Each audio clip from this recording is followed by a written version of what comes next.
المصطفى الأمجد المحمود الأحمد حبيب إله العالمين أبي القاسم محمد اللهم صل على محمد وعلى آل محمد وعجل فرجه وعلى آله الطيبين الطاهرين المعصومين ولعنة الله على أعدائهم أجمعين. أما بعد فقد قال الله الحكيم في كتابه المجيد وفرقانه الحميد وقوله الحق. بسم الله الرحمن الرحيم. لقد كان لكم في رسول الله أسوة حسنة. محمد وآل محمد صلى الله عليه وسلم. اللهم صل على محمد وآل سب سے پہلے دعا ہوگا خداوندہ ہماری اس عزاداری اس مجلس اعزاء کو اپنی بارگاہ میں شرف قبولیت عطا فرما. جتنے مومنین یہاں پہ حاجات لے کر آئے ہیں سب کی جائز حوائج شرعیہ کو جلد از جلد پورا فرما. پروردگار جتنے عزادار مولا حسین کے اس وقت پرسا عزاداری مجلس میں مصروف ہیں پروردگار سب کی حافظت فرما. اپنی اور یہ دعا کی قبولیت کے لیے بآواز بلند صلوات. اللهم صل على محمد وعجل فرجهم. صاحبان علم و ادراک، سمعین محترم و گرانقدر،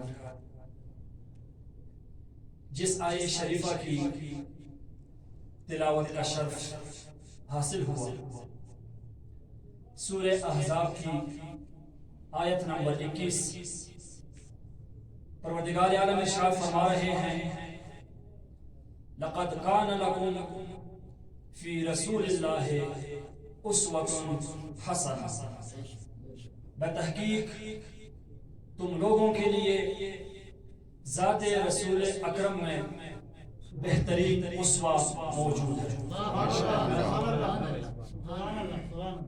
اسوہ سے کیا مراد ہے؟ تقریباً تمام اہل علم حضرات یہاں تشریف فرما ہے. جلدی سے ایک ہی جملے میں عرض کر کے آگے بڑھ جاؤں گا. اسوہ سے مراد اگر ہم آسان الفاظ میں کہنا چاہیں آج کل کی ہماری رائج زبان میں کہا جاتا ہے یعنی رول ماڈل. رول ماڈل کس لیے ہوتا ہے؟ کس کام آتا ہے؟ اس کا آسان سا جواب یہ ہے کہ انسان اپنے سامنے کسی کو نمونہ بنا کر رکھ دیتا ہے اور پھر اس کی جتنی اچھی خاصیات ہوتی ہیں اس پہ عمل کرنے کی کوشش کرتا ہے. خدا نخواستہ کوئی اگر اس میں برائی پائی جائے تو اس سے خود کو بچانے کی کوشش کرتا ہے. تو بس دو پہلو ہو گئے. رول ماڈل بنا دیا تو حتماً جو اس کی خاصیات ہیں آپ کو اسے اپنانا پڑے گا. ماشاءاللہ. لیکن جب ہم اس بات کے اوپر آتے ہیں اور کہتے ہیں کہ رسول اکرم کی ذات تمام امت مسلمہ کے لیے رول ماڈل ہے تو فوراً بعد ہی سوال اٹھتا ہے. بعض نافہم افراد یہ سوال کرتے ہیں کہ وہ کیسے ہمارے لیے رول ماڈل ہو سکتے ہیں جبکہ وہ اپنی ذات میں معصوم تھے، جبکہ ہم خطا کار انسان ہیں، تو کس طرح ہم ان کی زندگی کو اپنا سکتے ہیں؟ چلیے تھوڑی دیر کے لیے یہ بات ہم نے مان لی. ہم پیغمبر کی ذات اقدس میں جو خاصیات پائی جاتی ہیں اس کو نہیں اپنا سکتے تو آئیے میں آسان سا ایک اور راستہ بتا دیتا ہوں. جس مجلس اعزاء میں اس وقت ہم اور آپ تشریف فرما ہیں، محرم الحرام کا پہلا عشرہ یہ مہینہ منسوب ہے مولا حسین اور آپ کے باوفا اصحاب سے. یہیں پہ روک کے میں ایک جملہ عرض کروں گا. ادھر جب ہم نے یہ بات بتائی کہ پیغمبر اکرم صلی اللہ علیہ وآلہ وسلم کی ذات اقدس ہمارے لیے اسوہ ہے، وہاں پہ آپ نے یہ سوال اٹھا دیا کہ وہ اپنی ذات میں معصوم تھے، لہٰذا ہم اس کی حد تک نہیں پہنچ سکتے. چلیں ٹھیک ہے، نہیں پہنچے، لیکن آئیے کربلا کی طرف نظر دوڑا کے ذرا دیکھیے. مولا حسین کے وہ اصحاب باوفا جو کہ معصوم تو نہیں تھے، لیکن ایسا کیا کام انہوں نے انجام دیا کہ کربلا سے لے کر تاروز قیامت علیہ السلام بن گئے. ان کے مقابلے میں اگر دیکھا جائے لشکر یزید میں ایسی شخصیات آئی تھی، بلکہ مبالغہ نہ ہو تو میں یہی کہوں گا سب کے سب ایسے آئے تھے جنہوں نے ایسے کام انجام دیے کہ قیامت تک لعنت اللہ علیہ بن گئے. بس ضرورت اس امر کی ہے کہ مولا حسین کے اصحاب نے جو کام، جو امور انجام دیے، جو اصول انہوں نے اپنی زندگی میں اپنائے، ہمیں ضرورت اس امر کی ہے کہ ان اصول کو اپنی زندگی میں اپنائیں. بہت ساری باتیں اس کے متعلق ہو چکی. قریباً آج جس کتاب کا میں مطالعہ کر رہا تھا 26 خاصیات مولا حسین کے اصحاب کی وہاں بیان کی گئی تھی کہ ایسی 26 خاصیات، یہ ایک بندے کی ایک تحقیق ہے جس نے 26 خاصیات نکال لی کہ مولا کے اصحاب میں سے ایسی خصوصیات پائی جا رہی تھی کہ جس نے ان کو علیہ السلام بنا دیا. ہم جب زیارت پڑھتے ہیں شہدائے کربلا کی، پہلا جملہ ہم یہ پڑھتے ہیں السلام علیکم یا اولیاء اللہ و احباء. یعنی ایسی خصوصیات جس نے ان اصحاب کو کہ جو معصوم بھی نہیں ہے اولیاء اللہ بنا دیا. آئیے انہی میں سے چند چیدہ خصوصیات میں آپ کے سامنے عرض کروں گا. سب سے پہلے جس خاصیت کی طرف اشارہ کرنا چاہوں گا وہ ہے محافظ دین خدا. مولا حسین کے اصحاب میں سے سب میں یہ بات آپ کو مشترک ملے گی کہ تمام تر دین خدا کی حفاظت کرنے والے تھے. زیارت عید فطر یا عید الاضحیٰ میں جو زیارت ہم پڑھتے ہیں اس میں یہ جملہ وارد ہوا ہے اشہد انکم جاہدتم فی سبیل اللہ. میں گواہی دیتا ہوں کہ آپ حضرات وہ ہیں کہ جنہوں نے راہ خدا میں جہاد کیا. دیکھا جائے جہاد سے مراد دائما تلوار اور نیزہ چلانا نہیں ہوتا، بلکہ جہاد سے مراد راہ خدا میں اٹھایا جانے والا ہر قدم ہوتا ہے. چاہے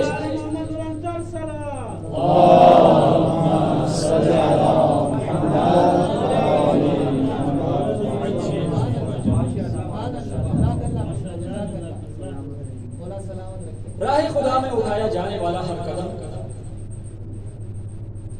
کہ جس سے بندہ خود بھی خدا کے نزدیک ہو اور جس بندے کو وہ ہدایت نصیحت جس طریقے سے بھی اس کو ہدایت کر رہا ہے اس کو بھی خدا کے نزدیک کرے، یہ جہاد کہلائے گا. اہل سنت کے ممتاز عالم دین علامہ مسعودی اپنی کتاب مربج الذہب میں فرماتے ہیں کہ دین اسلام کے محافظ در حقیقت 1000 افراد ہیں تا قیام قیامت. توجہ کیجئے گا اس جملے کے اوپر. فرماتے ہیں کہ پیغمبر اسلام کے اعلان نبوت سے لے کر قیامت کے قیام تک صرف 1000 افراد ایسے ہیں جو دین خدا کے محافظ کہلاتے ہیں۔ وہ کون سے ہیں؟ فرماتے ہیں ان میں سے سب سے پہلے حضرت طالوت کے ساتھ جالوت کے مقابلے میں جانے والے 313 افراد ہیں۔ دوسرا گروہ فرماتے ہیں اسلام کی اولین جنگ جس کو ہم غزوہ بدر کے نام سے جانتے ہیں، اس میں پیغمبر اسلام کی سرکردگی میں شرکت کرنے والے 313 اصحاب اس کا دوسرا گروہ ہے۔ تیسرا گروہ ذکر کرتے ہیں جب امام زمانہ عجل اللہ فرجہ شریف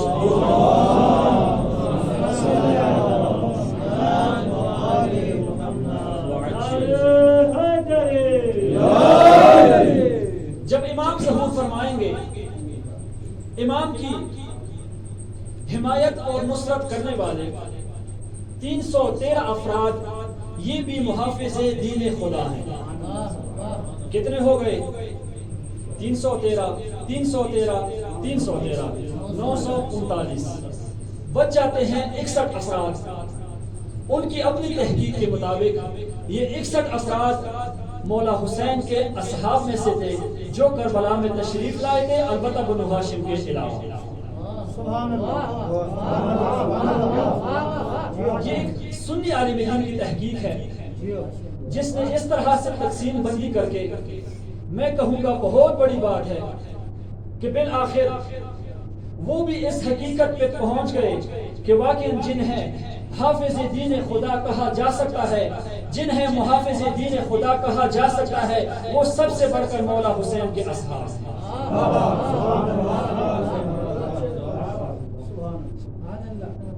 دوسری بڑی خوبی ولی خدا کی پیروی۔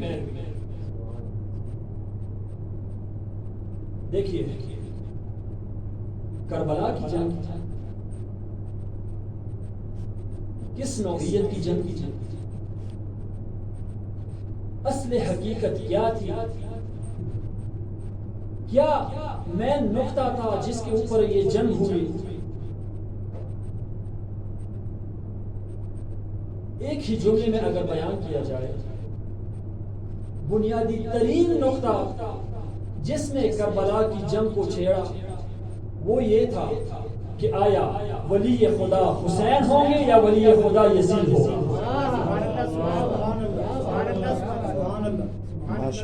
یہاں سے امت دو گروہوں میں تقسیم ہو گئی۔ وہ جو مولا حسین کو ولی خدا سمجھتے تھے وہ 8 ذی الحج کو طواف کعبہ چھوڑ کر مولا حسین کے ساتھ روانہ ہو گئے۔ باقی لوگ جو اگرچہ یزید کی حکومت سے ناراض تھے، بظاہر یزید کو ولی خدا نہیں بھی مانتے تھے، لیکن ان کی خاموشی یہ بتا رہی تھی کہ اگر یہ خوش نہ ہو تو ناراض بھی نہیں۔ انہی شخصیات میں سے ایک شخصیت عبداللہ ابن حر جوفی ہے۔ یہ کون سی شخصیت ہے؟ یہ کون ہے؟ تاریخ لکھتی ہے جب مولا حسین 8 ذی الحج کو مکہ سے نکل کر کوفہ کی طرف جا رہے ہیں، یہ بندہ ظاہراً تاجر ہے، بہت بڑا سرمایہ دار ہے، کوفہ سے واپس مکے کی طرف جا رہا ہے۔ راستے میں آمنا سامنا ہو جاتا ہے، ایک منزل پہ مولا حسین بھی پڑاؤ ڈالتے ہیں، یہ بندہ بھی اپنا قافلہ لاتا ہے اور اسی منزل پر پڑاؤ ڈال دیتا ہے۔ مولا جب متوجہ ہوتے ہیں، دیکھتے ہیں مقابل میں کچھ خیمے لگے ہیں، مولا پوچھتے ہیں ذرا جا کے معلوم کرو یہ کون ہے، کس کا کاروان ہے؟ قاصد جاتا ہے، واپسی پہ آتا ہے، مولا یہ عبداللہ ابن حر جوفی ہے جو اپنا تجارتی قافلہ لے کر مکہ کی طرف واپس جا رہا ہے۔ مولا فرماتے ہیں قاصد واپس پلٹ جاؤ، عبداللہ کو میرا یہ پیغام پہنچانا کہ تمہیں حسین نے بلایا ہے۔ دیکھیے دوستان عزیز، یہاں پہ میں اپنا ایک جملہ اپنی طرف سے یہ کہوں گا کہ نصیب کی بات ہوتی ہے،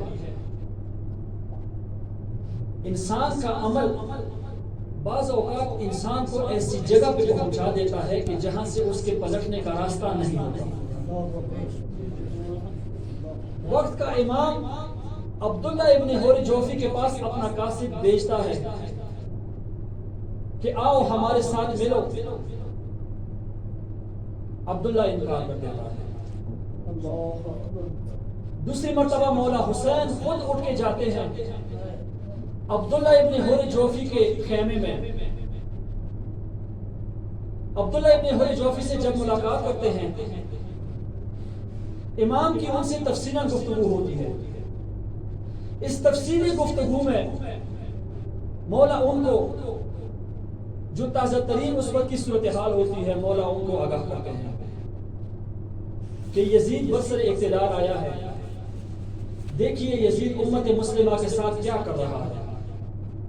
اب آپ اور ہم جیسے خواص کا یہ فریضہ بنتا ہے کہ ہم اٹھیں اور یزید کے خلاف قیام کریں۔ یہاں دیکھیے اس بندے کی عجیب منطق جو مجھے ابھی تک نہیں سمجھ آئی۔ بندہ کہتا ہے مولا بات آپ کی ٹھیک ہے، انکار نہیں کر رہا کہ نعوذ باللہ مولا آپ غلط بیانی کر رہے ہیں یا مولا ایسا نہیں ہے، نہیں، وہ بندہ خود اس بات کی تصدیق کرتا ہے کہ مولا آپ سچ فرما رہے ہیں، بالکل ایسے ہی ہے، یزید جیسا لعین ہمارے اوپر برسر اقتدار آیا ہے۔ لیکن جواب کیا دیتا ہے؟ مولا بالفرض اگر میں آپ کی بات مانوں، آپ کے ساتھ مل کے میں یزید کے خلاف اگر قیام کر بھی لوں، یہ بتائیے مجھے کیا ملے گا؟ اللہ، اس حد تک انسان گر جائے کہ ہر بات میں اپنے مادی فائدے کو بھی تلاش کرے۔ چونکہ کاروباری تھا، تاجر تھا، ہر بات کو پیسے پہ رکھتا تھا، کہتا ہے مولا مجھے کیا ملے گا؟ خلاصۃ الکلام یہ تفصیلی گفتگو کے بعد جب مولا جانے لگتے ہیں، عبداللہ ابن حور جوفی نہیں مانتا، آخر میں کہتا ہے ہاں مولا حسین اتنا میں کر سکتا ہوں، یہ میری شمشیر ہے، اتنی اس کی قیمت ہے، اتنی قیمتی تلوار میں آپ کو دے دوں، آپ کے کام آ جائے گی، یہ میرا گھوڑا ہے، آپ لے جائیں، اگر بالفرض آپ یزید کے خلاف جنگ کرتے ہیں، جنگ میں آپ کے کام آ جائے گا۔ مولا فرماتے ہیں جب تم نے خود نہیں آیا تو تمہاری شمشیر اور گھوڑے کو لے کر میں نے کیا کیا؟ یہی عبداللہ حور جوفی واقع کربلا کے بعد پھر دوبارہ کربلا آیا، بہت اس کو افسوس ہوا کہ ہدایت کا چراغ کتنا اس کے نزدیک آیا تھا، لیکن اس کی مادہ پرستی نے اجازت نہیں دی کہ مولا حسین کے ساتھ چلا جائے۔ پھر خود کو مخاطب کر کے کہتا ہے عبداللہ ابن حور جوفی، جو غلطی تم نے کی ہے اگر تا قیام قیامت تم اس پہ افسوس کرتے رہو پھر بھی کافی نہیں رہے گا۔ بس دوسرا اہم ترین عامل ولی خدا کی پیروی ہے، جو کہ مولا حسین کے اصحاب نے بخوبی انجام دی اور ہمیں بھی سمجھا دیا کہ جس بھی زمانے میں آپ رہتے ہوں ولی خدا کی پیروی لازم اور واجب ہے۔ ایک صلوات پڑھ دیں۔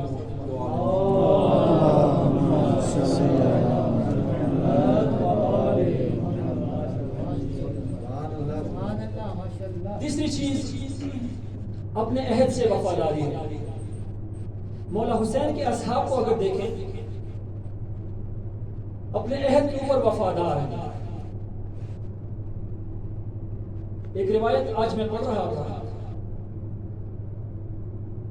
کہ جب بھی روز عاشور کوئی مولا حسین سے رخصت ہو کے جنگ کی طرف جاتا تھا، میدان جنگ کی طرف نکلتا تھا، مولا حسین بار بار اس آیت کی تلاوت فرماتے تھے، من المؤمنین رجال صدقوا ما عاهدوا اللہ فمنهم من قضى نحبه ومنهم من ينتظر وما بدلوا تبدیلا۔ بے شک یہی راہ خدا میں جہاد کرنے والے ہیں کہ جن میں سے بعض نے جام شہادت نوش کر لیا اور بعض ابھی اسی کے انتظار میں ہیں، اور یہ ہرگز اپنے عہد سے پلٹنے والے نہیں ہیں۔ یہی وفائے میں عہد تو تھا کہ جب شب عاشور مولا حسین چراغوں کو بجھا کر فرماتے ہیں کہ میں نے آپ لوگوں پر سے اپنی بیعت کو اٹھا لیا، جو جانا چاہے جا سکتا ہے، جو رکنا چاہے رک سکتا ہے، تمہارے رکنے سے حسین بچے گا نہیں، تمہارے جانے سے حسین کو کوئی نقصان نہیں ہوگا۔ لیکن تاریخ لکھتی ہے جب دوبارہ چراغوں کو جلایا گیا، ہو سکتا ہے تھوڑے بہت چلے گئے ہوں لیکن اکثریت اپنی جگہ پہ باقی رہے، تبھی جا کے مولا حسین یہ جملہ بیان فرما رہے ہیں کہ میرے جیسے اصحاب نہ میرے نانا رسول اللہ کو نصیب ہوئے، نہ میرے بابا علی کو نصیب ہوئے، نہ میرے بھائی مولا حسن کو نصیب ہوئے، جس طرح کے وفادار اصحاب پروردگار نے مجھ حسین کو عطا فرمایا۔ اس سے بڑھ کے کیا فضیلت ہو سکتی ہے جب مولا حسین خود اپنے اصحاب کی تعریف و تمجید کر رہے ہیں۔ بس تیسرا اہم جو نقطہ، جو خاصیت اصحاب مولا حسین میں پائی جاتی ہے، وفائے میں عہد ہے۔ چوتھا نقطہ، بس دو نقطے آخری رہتے ہیں، بصیرت و آگاہی ہے۔ دیکھا جائے قیام مولا حسین سے پہلے سن 61 ہجری سے پہلے اگر آپ تھوڑا سا زمانہ دیکھ لیں، سن 17 ہجری سے لے کر سن 60 ہجری تک امیر شام کے اوپر حکومت کر رہا تھا۔ کس طرح کی حکومت کی ہے اس نے، کیسے حالات اس نے بنا دیے، اسلامی معاشرے کو کہاں سے لے کر کہاں تک پہنچا دیا۔ ایک ہی نقطے کی طرف اشارہ کر کے آگے بڑھ جاؤں گا۔ معروف ترین نقطہ یہ ہے کہ جب مولا علی کی شہادت ہوتی ہے مسجد کوفہ میں، جب یہ خبر شام پہنچتی ہے، شام والے ایک دوسرے سے حیران اور سرگردان ہو کے پوچھتے ہیں مگر علی مسجد میں کیا کرنے گئے تھے، مگر علی کو مسجد سے کیا کام۔ اتنا لوگوں کے سامنے حقیقت کو الٹا کر کے بیان کر دیا،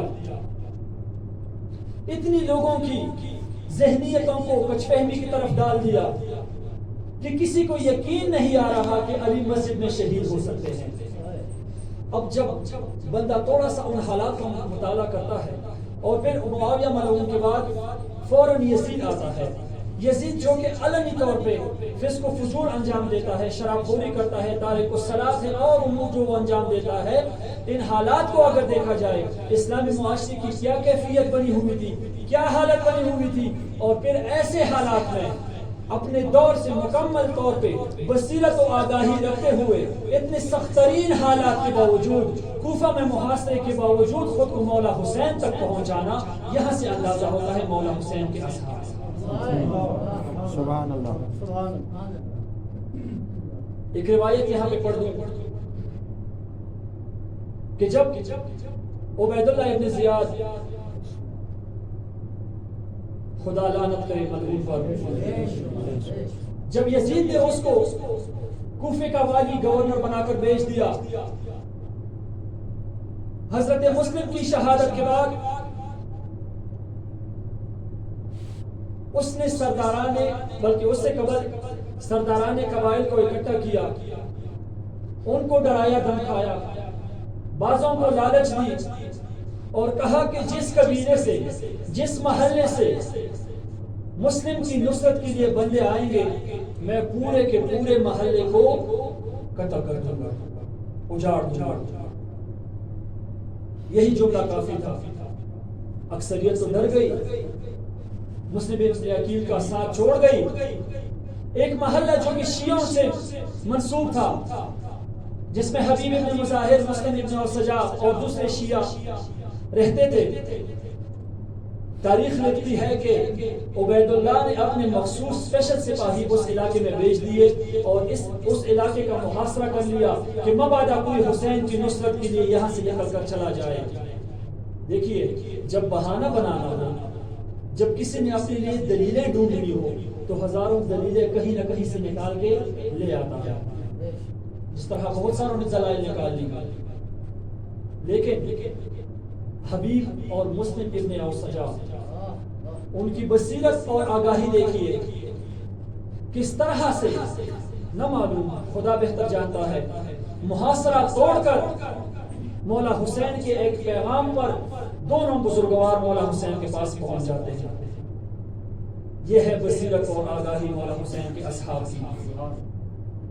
پانچواں اور آخری نقطہ مولا حسین کے اصحاب کی جو اہم ترین نقطہ ہے وہ ہے خشوع اور تاثیر پذیری.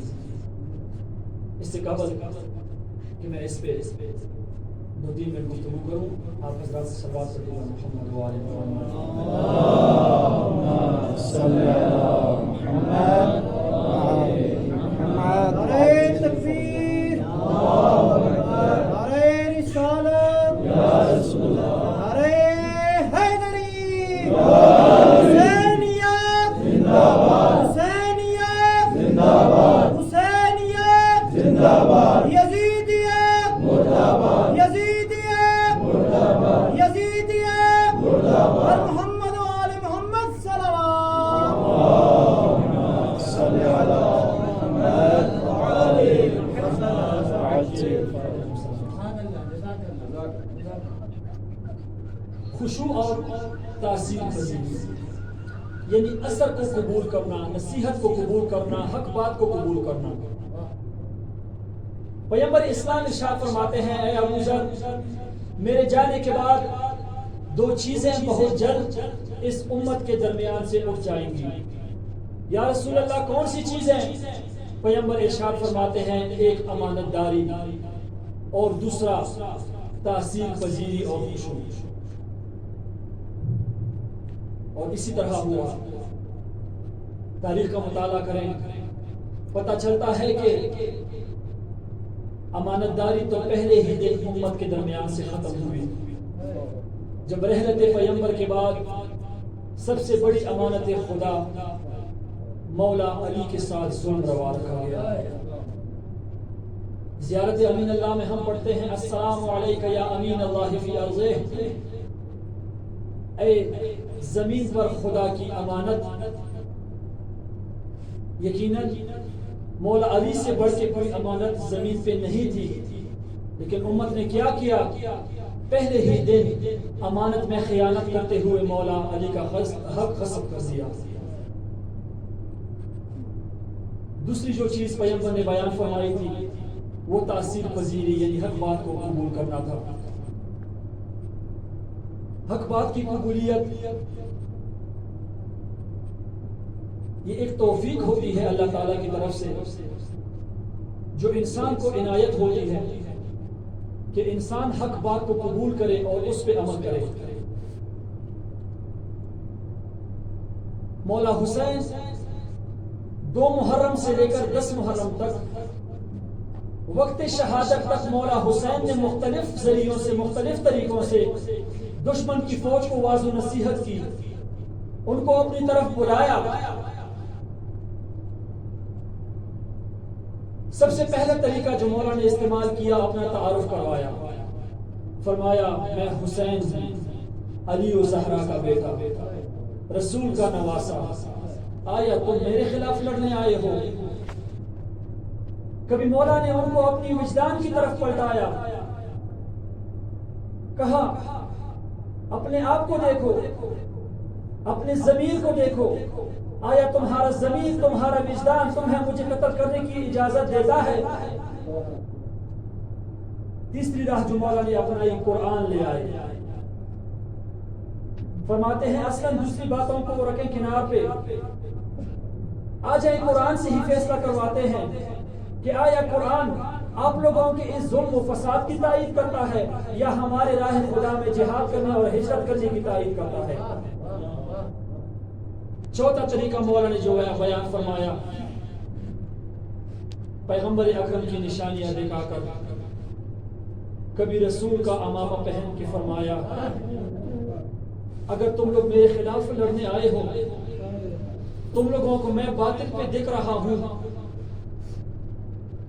تو دین تو میرے نانا رسول لے کے آئے تھے، یہ بتائیے یہ امانت رسول خدا امامہ میرے پاس کیا کر رہا ہے؟ یہ رسول خدا کی شمشیر میرے پاس کیا کر رہی ہے؟ یہ بھی نہ مانے۔ آخری مولا حسین نے ان کو انجام کار کی طرف متوجہ کیا۔ ٹھیک ہے تم لوگ نہیں مانتے، مجھے قتل کرنے پہ تم لوگ تلے ہوئے ہو، لیکن یہ جان لو کہ اگر تم لوگ مجھے قتل کر دیتے ہو تو یقین جانو تم لوگوں کا ٹھکانہ جہنم ہے، مگر تم خوف خدا سے تم لوگوں کے دلوں پہ کچھ اثر نہیں ہوتا۔ ایک روایت دیکھ رہا تھا، مولا حسین روز عاشور اشقیاء کو دیکھ کے رو رہے تھے۔ راوی کہتا ہے میں نزدیک آیا، مولا حسین سے پوچھا مولا کیوں رو رہے ہیں؟ آیا علی اکبر کی شہادت پہ رو رہا ہے؟ عباس کے بچھڑنے پہ رو رہا ہے؟ فرمایا نہیں، افسوس اس بات کا ہو رہا ہے کہ میں خود اپنی آنکھوں سے دیکھ رہا ہوں یہ ہزاروں کی جمعیت مجھے قتل کر کے جہنم کی طرف بڑھ رہی ہے، مجھے یہ افسوس ہو رہا ہے اے کاش کسی طرح میں حسین ان کو ہدایت پلا سکتا۔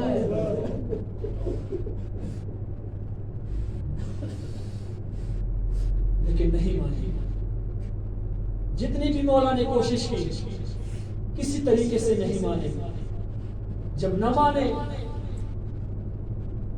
مولا حسین نے خود وجہ بھی بتا دی کہ تم لوگوں پہ میری حق بات کا اثر کیوں نہیں ہوتا؟ مولا فرماتے ہیں کیونکہ تم لوگوں کی شکم حرام سے بھرے ہوئے ہیں، اور جب شکم حرام سے بھر جائے، جب پیٹ حرام سے بھر جائے تو پھر حق بات کا کوئی اثر نہیں ہوتا۔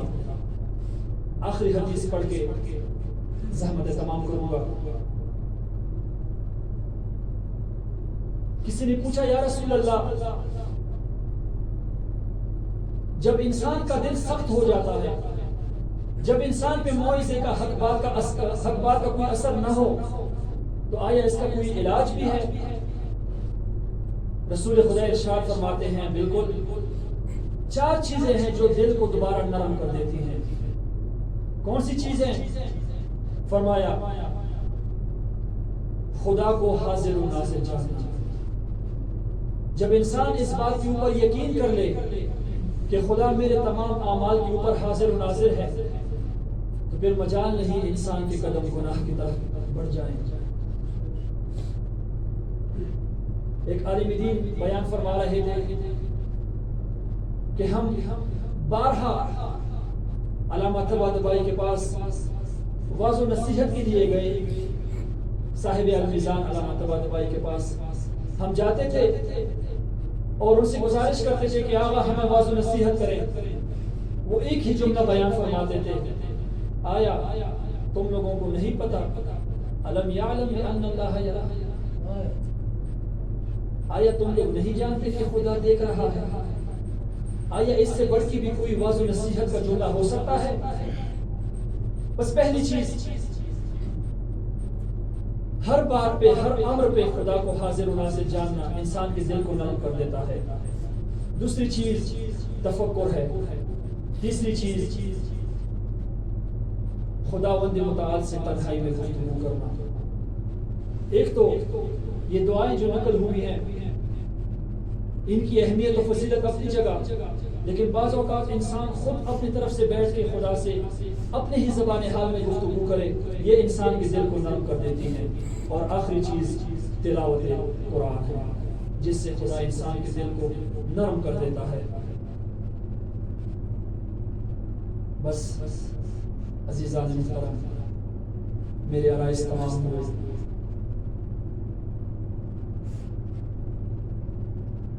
اپنے عرائض کے اس آغاز میں نے یہ عرض کیا کہ مولا حسین کے اصحاب وہ اصحاب ہیں کہ جو اپنی عہد کے اوپر اپنی عہد سے وفا کرنے والے ہیں، اپنے عہد کو پورا کرنے والے ہیں۔ تاریخ لکھتی ہے جنگ صفین تمام ہوئی، مولا علی واپس کوفہ کی طرف پلٹ رہے ہیں، گزر ہوا سرزمین نینوا سے،